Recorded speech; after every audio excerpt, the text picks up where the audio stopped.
Hello दोस्तों, good morning. स्वागत है एक बार फिर से आप सभी का एमजेटी एजुकेशन में। दोस्तों आज है 10 मार्च और आज की वीडियो में हम लोग बात करने वाले हैं 10 मार्च 2024 के मोस्ट इंपोर्टेंट करंट अफेयर के क्वेश्चंस के बारे में। वीडियो में आगे बढ़ूं इसके पहले एक जरूरी सूचना। अगर आप आज हमारी ये वीडियो देख रहे हैं, 10 मार्च का दिन है। अगर आप दिल्ली, गाजियाबाद, नोएडा या इनके आसपास के क्षेत्रों में हैं तो आप कोशिश कीजिए टेक्स्ट बुक के नोएडा ऑफिस आने का। वहां पर आइए। वहां पर आज रेलवे का कार्निवाल आयोजित हो रहा है जिसमें बहुत सारे आप जैसे आपके स्टूडेंट्स आ रहे हैं, बहुत सारे टीचर्स आ रहे हैं। रेलवे के सभी बड़े टीचर्स इसमें शामिल हो रहे हैं। तो गूगल फॉर्म मैंने दिया हुआ है लिंक में डिस्क्रिप्शन में, उसको फिलअप कर दीजिए। तो आप लोग भी अगर जो वहाँ के आसपास में अगर रह रहे हो तो आप जरूर आने का प्रयास कीजिएगा, लेकिन जो लोग दूर हैं वो लोग परेशान नहीं होंगे। जो आसपास के हैं आ सकते हैं, आने का प्रयास कीजिएगा, ठीक है ना। 10 मार्च को सुबह में 9 बजे के बाद। और टेक्स्ट बुक के नोएडा ऑफिस पर आप गूगल पर एड्रेस डालिएगा, मिल जाएगा। चलिए शुरुआत करते हैं हम लोग लास्ट डे के क्वेश्चन से। तो लास्ट डे का हम लोगों ने पढ़ा था कि जन औषधि दिवस मनाया जाता है 7 मार्च को। और उत्तर प्रदेश सरकार ने अभी ग्रीन हाइड्रोजन पॉलिसी को मंजूरी दे दी है। दुनिया की पहली जेट सूट रेस, इसका आयोजन दोस्तों यूएई में किया गया। और दूर संचार विभाग ने स्पैम कॉल करने वालों को रिपोर्ट करने के लिए अभी हाल में एक प्लेटफॉर्म लॉन्च किया जिसका नाम है चक्षु। अभी हाल ही में महाराष्ट्र सरकार के वन विभाग ने 65,724 पौधों से हिंदी में भारत माता लिखा, जो कि एक Guinness book of world record बना है। और अश्वनी वैष्णव जी ने नीति फॉर स्टेट्स प्लेटफॉर्म लॉन्च किया हुआ है। भारतीय नौसेना के द्वारा आईएनएस जटायु को कमीशन किया गया है लक्षद्वीप के मिनिकॉय में।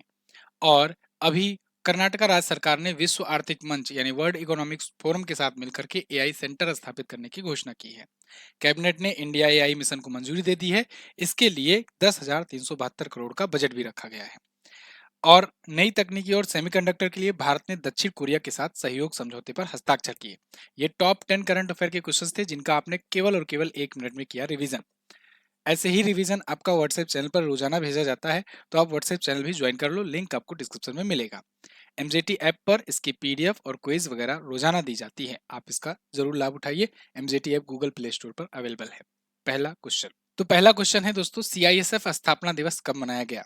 तो सीआईएसएफ स्थापना दिवस या कहें सीआईएसएफ रेजिंग डे प्रत्येक वर्ष 10 मार्च को मनाया जाता है। क्यों? क्योंकि 10 मार्च को 1969 में इसको स्थापित किया गया था। तो इस बार इसका आप जोड़ोगे तो 55वां स्थापना दिवस है। सीआईएसएफ यानी कि सेंट्रल इंडस्ट्रीज सिक्योरिटी फोर्सेस, ऐसी फोर्सेस जो सेंट्रल गवर्नमेंट की इंडस्ट्रीज की प्रोटेक्शन करती हैं। जैसे अब उसमें इंडस्ट्रीज के साथ साथ ये लोग एयरपोर्ट्स में भी, या इसके अलावा बंदरगाह, पोर्ट जो होते हैं, बिजली संयंत्र होते हैं, हवाई अड्डे होते हैं, इन सब की सुरक्षा के लिए तैनात किए जाते हैं ये सीआईएसएफ वाले, ठीक है। तो इन्हीं की स्थापना दिवस को मनाते हैं 10 मार्च को। 55वां इस बार का है। अगर हम लोग बात करेंगे करें इसके महानिदेशक की, तो सीआईएसएफ के वर्तमान में महानिदेशक है नीना सिंह, जो कि पहली महिला है। अब ये पहली महिला है इसलिए क्वेश्चन हो जाता है इंपॉर्टेंट, ठीक है ना।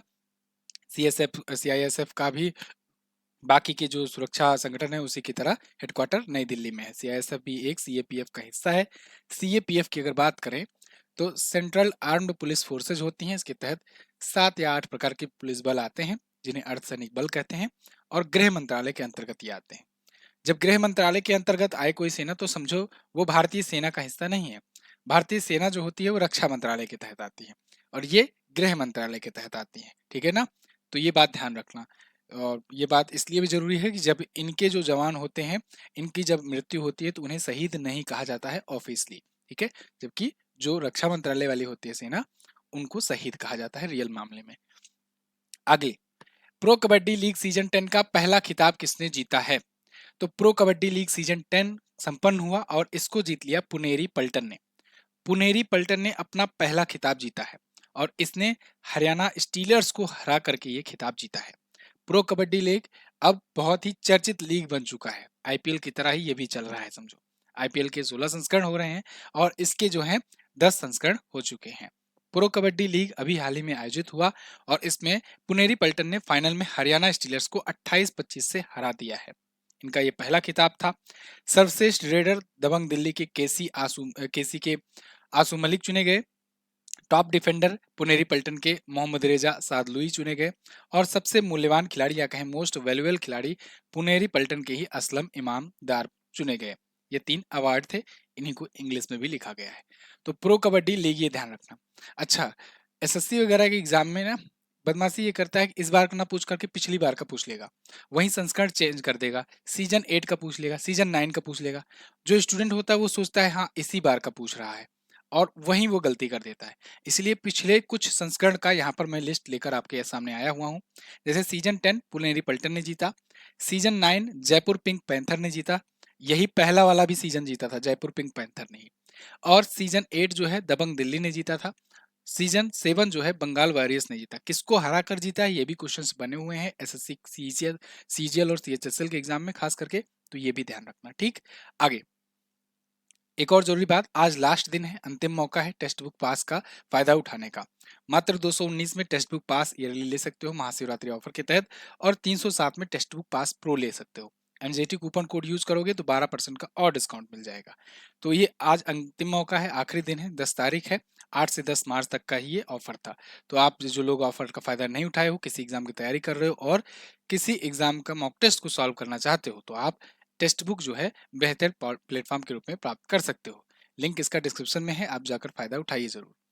अगला क्वेश्चन, हाल ही में मिली जानकारी के अनुसार South Eastern Coal Field Limited की कौन सी खदान एशिया की सबसे बड़ी कोयला खदान बनेगी? तो साथियों, South Eastern Coal Field Limited की गेवरा खदान जो कि छत्तीसगढ़ में है, ये एशिया की सबसे बड़ी कोयला खदान बनने जा रही है। कैसे बनने जा रही है? एक्चुअली में यहाँ की जो खदान है, जो कोयला की खदान होती है, तो पर्यावरण मंत्रालय के द्वारा उनमें लिमिट्स भी लगाई जाती है कि आप इतना ही खोद सकते हो, इससे ज्यादा नहीं खुदाई कर सकते हो, है ना। तो यहाँ पर लिमिट्स को अभी बढ़ा दिया गया है। तो जब लिमिट्स बढ़ाया गया है तो इनको मौका मिल गया है और ज्यादा खुदाई करने का खदानों में, और ज्यादा देखिए मिल गया है। तो फिर अब ये छत्तीसगढ़ में ये यूनिट है, तो इस वजह से और ज्यादा मात्रा में ये खदान यानी कि खुदाई करेगी। तो इस प्रकार से ये एशिया की सबसे बड़ी बन जाएगी। अभी वर्तमान में ये भारत की सबसे बड़ी खदान है। तो अगर आपसे दोनों टाइप से क्वेश्चन पूछा जाए, भारत की सबसे बड़ी कोयला की खदान कौन है, तो आप बताएंगे गेवरा खदान। किसकी है ये एसईसीएल की है, यानी कि साउथ ईस्टर्न कोलफील्ड लिमिटेड जो कि कंपनी है, इसी की गेवरा स्थित जो खदान है जो कि छत्तीसगढ़ में स्थित है, ये अब एशिया की भी सबसे बड़ी बनने जा रही है। अभी वर्तमान में ये इंडिया की सबसे बड़ी खदान है। अभी वर्तमान में ये 52.5 मिलियन टन का खदान करती है, उत्पादन करती है। आगे ये 70 मिलियन टन प्रतिवर्ष करने की क्षमता रखती है, मतलब इसको मंजूरी मिल गई, इतना आप कर सकते हो, क्योंकि देश में मांग बढ़ रही है किसकी? कोयला की। तो इसी वजह से इसकी खदान को पर्यावरणीय मंजूरी मिल गई है। बात समझ में आई? एसईसीएल की अगर बात करें तो ये प्रेम सागर मिश्रा इसके वर्तमान में सीएमडी है, चेयरमैन एंड मैनेजिंग डायरेक्टर हैं। और ये जो खदान है ये 10 किलोमीटर लंबाई में फैली है, 4 किलोमीटर चौड़ाई में फैली है। आप समझ सकते हो कितनी बड़ी ये खदान है। ठीक है, तो देश की सबसे बड़ी और एशिया की भी सबसे बड़ी बनने जा रही है। अगला, बहुउद्देशीय हेलीकॉप्टर MH-60 रोमियो सी हॉक, इसको भारत की किस सेना में अभी शामिल किया जाएगा? तो दोस्तों, सी हॉक हेलीकॉप्टर्स जो है, जो कि भारत ने अमेरिका से खरीदा हुआ है, अमेरिका का ये प्रोडक्ट है, इसको रोमियो सी हॉक को अब हाल ही में भारतीय नौसेना में शामिल करने को मंजूरी मिली हुई है। भारतीय नौसेना में ये शामिल होगा तो इसको थोड़ा सा मॉडिफाई किया गया है इंडियन नेवी के लिए, है ना। इसका एक्चुअल नाम ब्लैक हॉक है, लेकिन ब्लैक हॉक को सी हॉक किया गया है। सी मतलब समुद्री वाला, ये सी SEA वाला। तो यानी कि ये नेवल डिजाइन है, तो ये इंडियन नेवी के लिए बनाया गया है। भारत सरकार ने, भारत के रक्षा मंत्रालय ने मंजूरी दे दी है, और भारत के रक्षा मंत्री ने इन्हें कमीशन भी कर लिया है। कहाँ पर कमीशन किया गया? तो इन्हें दोस्तों कोच्चि में कमीशन किया गया, INS गरुड़ पर, इंडियन नेवल शिप गरुड़ पर इन्हें कमीशन किया गया हमारे रक्षा मंत्री राजनाथ सिंह जी के द्वारा। ठीक है ना, तो 6 मार्च को। तो उस ब्लैक हॉक का ही ये समुद्री संस्करण है सी हॉक। INAS यानी इंडियन नेवल एयर स्क्वाड्रन के 334 में इसे शामिल किया जा रहा है, कमीशन किया जा रहा है। 6 मार्च को शामिल किया गया। आगे, वैसे भारतीय नौसेना के बारे में अगर बात करें तो भारतीय नौसेना का हेडक्वार्टर तो आप जानते हो, सबका मुख्यालय नई दिल्ली में ही है। इसको 4 दिसंबर को भारतीय नौसेना दिवस मनाया जाता है, और एडमिरल R हरि कुमार जी वर्तमान में नौसेना अध्यक्ष हैं। अगला, मार्च 2024 में अंतर्राष्ट्रीय सौर गठबंधन का अनुमोदन करने वाला 97वां सदस्य कौन बना? तो देखो, अभी मार्च 2024 में अंतर्राष्ट्रीय सौर गठबंधन यानी इंटरनेशनल सोलर अलायंस में एक और परमानेंट सदस्य जुड़ गया है। वो सदस्य है कौन? पनामा। पनामा एक देश है, अभी मैं दिखाऊंगा। ये मध्य अमेरिकी देश है, मतलब उत्तरी अमेरिका महाद्वीप आप देखे होगे, दक्षिणी अमेरिका महाद्वीप देखे होगे, मध्य अमेरिका में भी कुछ देश हैं, उनमें एक देश है पनामा।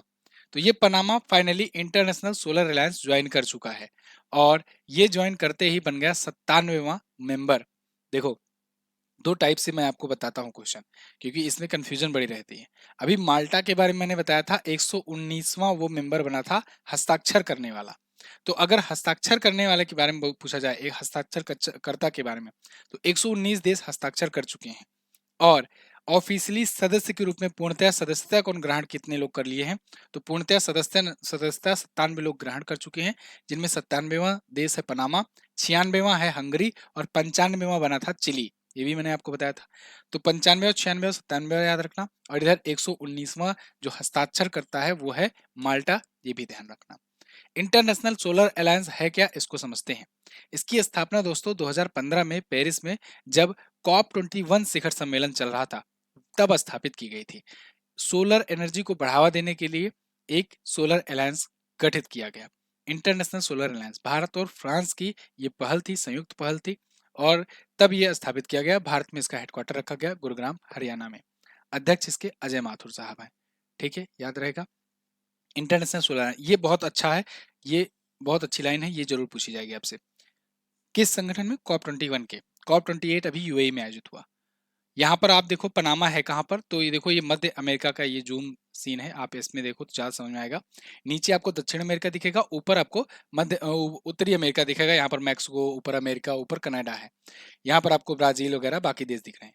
बीच में यहाँ पर आपको एक छोटा सा देश दिख रहा है, ये है पनामा, है ना। तो ये पनामा है, पनामा सिटी इसकी राजधानी है, बहुत ही छोटा सा देश है। तो इसी देश को अभी शामिल किया गया है। ठीक है, आगे। निम्न में से किसके द्वारा निर्मित भारत की 5वीं पीढ़ी के फाइटर जेट एएमसीए के विकास परियोजना को सीसीएस की मंजूरी मिली है। तो दोस्तों, कैबिनेट कमेटी की मंजूरी अब मिल गई है भारत की 5वीं पीढ़ी की, 5th जनरेशन की फाइटर जेट को बनाने के लिए, और इसका नाम क्या होगा, एएमसीए। तो इसके लिए किसके द्वारा बनाया जा रहा है, ये डीआरडीओ बना रहा है, defence research and development organisation. AMCA का मतलब क्या होता है, एएमसीए का मतलब होता है दोस्तों एडवांस मीडियम कॉम्बैट एयरक्राफ्ट। देखो अपने पास तेजस है, तेजस जो है वो एलसीए है, एलसीए तेजस, ये नाम जरूर सुना होगा आपने। ये क्या है, लाइट कॉम्बैट एयरक्राफ्ट है, और हम लोग बना रहे हैं एडवांस मीडियम कॉम्बैट एयरक्राफ्ट।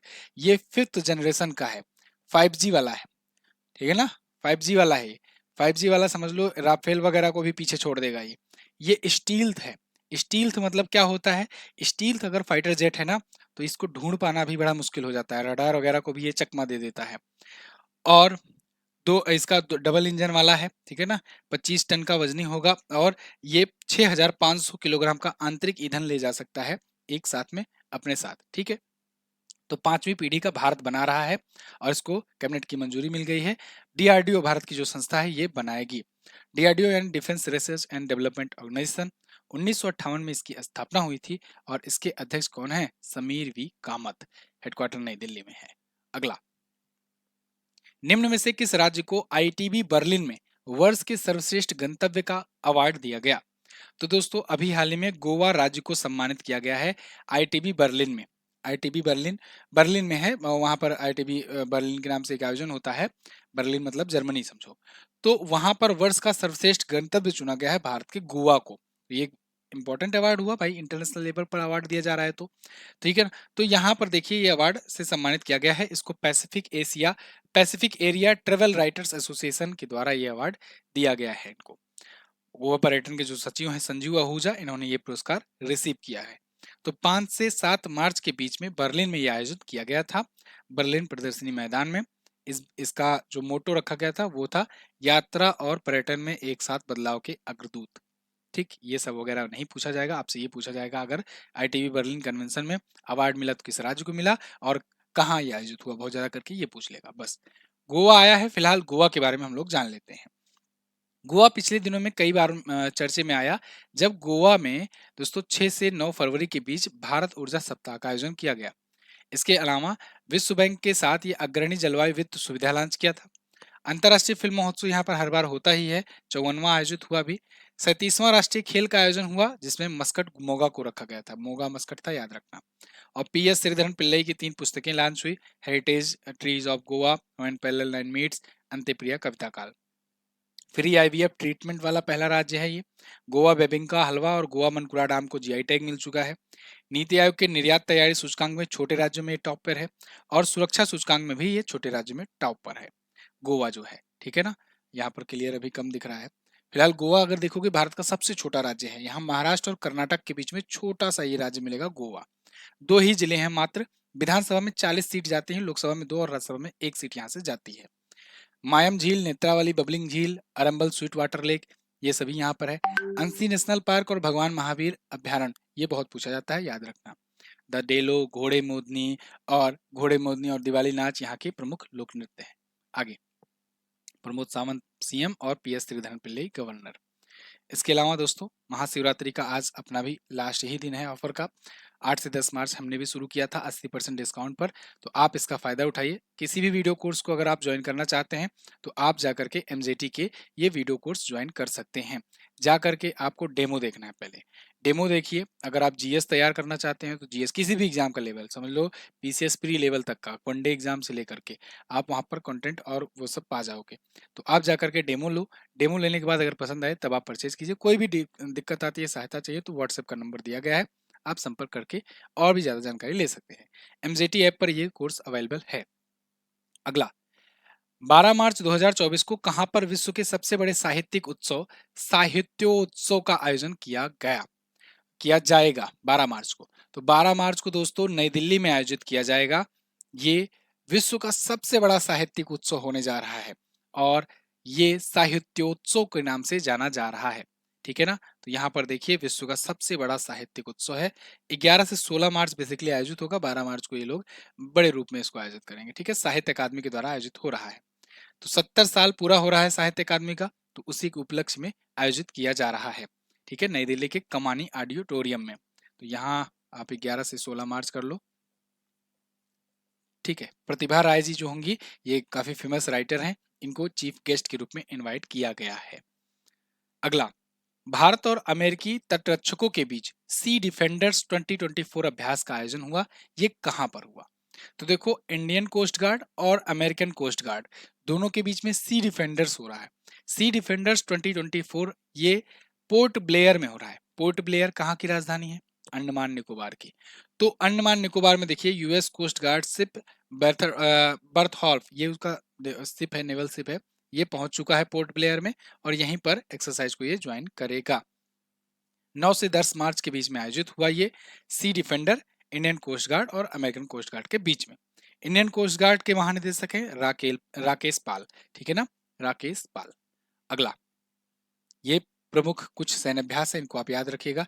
ये भी मैं आपको कई बार दिखा चुका हूँ, हालांकि बहुत ज्यादा क्लियर नहीं दिख रहा है, लेकिन आप स्क्रीनशॉट लेकर के पढ़ने का प्रयास करेंगे तो दिखेगा।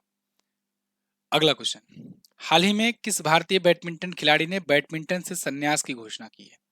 तो दोस्तों अभी हाल ही में साई प्रणीत ने संन्यास की घोषणा की है।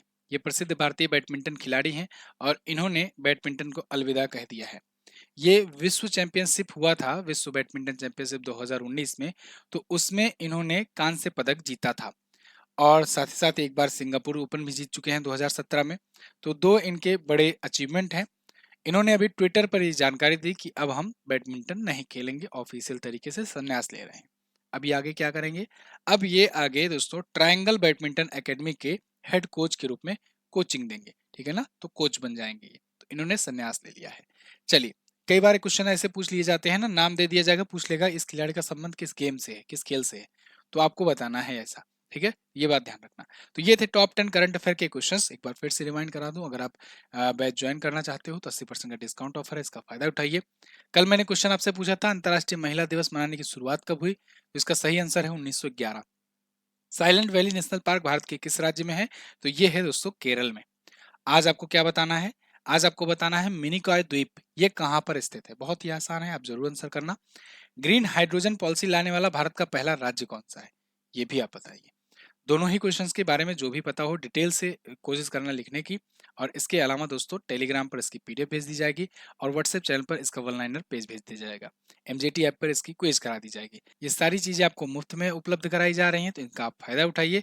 मैं मिलूंगा दोस्तों अगली वीडियो में, तब तक के लिए नमस्कार, जय हिंद, वंदे मातरम।